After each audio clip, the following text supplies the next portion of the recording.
National Weather Service in Wilmington has issued a severe thunderstorm warning for northwestern Clark County, northwestern Greene County, eastern Montgomery County, southeastern Miami County, until 4:30 p.m. At 3:38 p.m., a severe thunderstorm was located over Kettering, moving north at 35 miles an hour.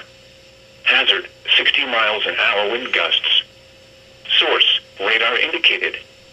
Impact, expects damage to trees and power lines. Locations impacted include Dayton, Kettering, Beaver Creek, Huber Heights, Fairborn, Troy, Trotwood, Miamisburg, Vandalia, Englewood, Tip City, Bellbrook, Moraine, New Carlisle, Oakwood, Wright-Patterson Air Force Base, West Carrollton, Brown, Riverside, and Clayton. This includes the following interstates: Interstate 70 in Ohio between mile markers 29 and 46.